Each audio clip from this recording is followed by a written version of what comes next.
প্রতিবার আইপিএল এলে এই লোগোটা কার, আইপিএল এর যে লোগোটা, এই লোগোটা আসলে কার শর্ট থেকে নেওয়া, এই কথাই বারবার উঠে। এবারেও আর নতুন কিছু নয়, এবারেও উঠবে এই কথাটা। এখন কথা হচ্ছে এই শর্ট, মানে যে লোগোটা এই যে শর্টটা, এই শর্টটা আসলে কার।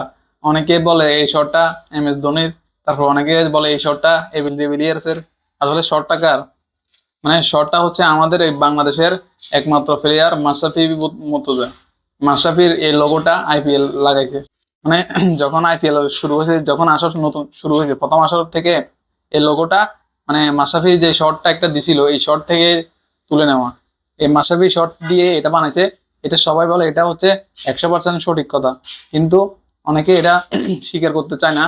অনেকে স্বীকার করতে চায় না, আবার অনেক দাদারা স্বীকার করতে চায় না। মানে এটা যে বাংলাদেশের প্লেয়ার মাশরাফি মুর্তজার এই লোগোটা আইপিএল এ এটা বানাইছে, মানে বাংলাদেশের প্লেয়ার থেকে নিয়ে দেখে ছবিটা বানাই ফেলছে, এটা অনেকে স্বীকার করতে চায় না। কিন্তু দাদা এটা স্বীকার করতে হবে, আমাদের বাংলাদেশি প্লেয়ারদের ছবি দিয়ে, বাংলাদেশি প্লেয়ারের শট দিয়ে তোমাদের আইপিএল এর লোগো বানাইছে তোমরা, মানে একমাত্র। অথচ এখন বাংলাদেশি প্লেয়ারদের দাম দিচ্ছে না, মানে বাংলাদেশের প্লেয়ারদের কিনতেছে না। কিন্তু দেখেন আপনি, মাশরাফির মুর্তজার শট চুরি করে তারা আইপিএল এর লোগো বানিয়ে ফেললো।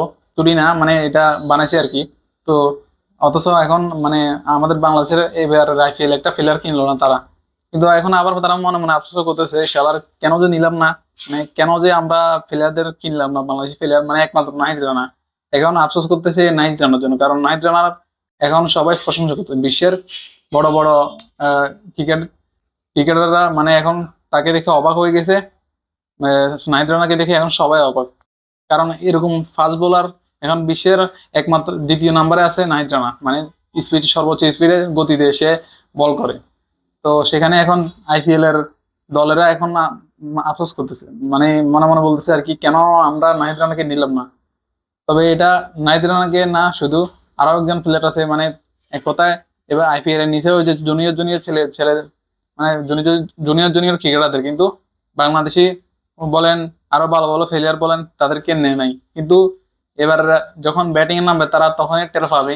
যেমন সূর্যবংশী, সে টানা 3টা ম্যাচে দুইটা ডাব্বা, একটাতে ভালো কোন রকম খেলছে, আর দুইটাতে ডাব্বা। একটাতে আহ, একটা নিয়ে আউট হয়েছে, তারপরে পরের ম্যাচে সে 23 রান নিয়ে আউট হয়েছে। তাহলে দেখেন আইপিএল এ এমন একটা জিনিস, মানে প্রত্যেকটা ম্যাচে ম্যাচে পারফরমেন্স করতে হবে। আপনি পারফরমেন্স করতে পারতেছেন না, আপনাকে বাদ দিয়ে দিবে, মানে এরা খেলার কোনো সুযোগ নেই সেখানে। এরা কি খেলবে? এরা ভালো খেলতে পারবে না, ম্যাচ শুরু হলে তখনই আফসোস করি। কিন্তু কথা হচ্ছে এটা স্বীকার করতে হবে, এটা মানতে হবে 100% যে এই লোগোটা আমাদের মাশরাফির, আমাদের বাংলাদেশের প্লেয়ার, সর্বোচ্চ বাংলাদেশের নাম্বার 1 ক্যাপ্টেন মাশরাফি মুর্তজার লোগো এখানে আইপিএল লাগাইছে।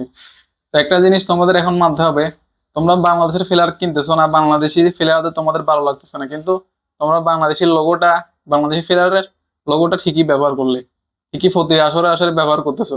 এটা আর কোনোদিন চেঞ্জ হচ্ছে না, কারণ এটা হচ্ছে একটা ফেমাস লোগো হয়ে গেছে আইপিএল এর। প্রথম যখন আইপিএল শুরু হয়েছে তখন থেকে এটা লাগাইছে তারা, এরপর আর লোগো তারা চেঞ্জ করে নাই। তো এটা হচ্ছে একটা ফেমাস লোগো, একমাত্র কার, মাশরাফি মুর্তজার।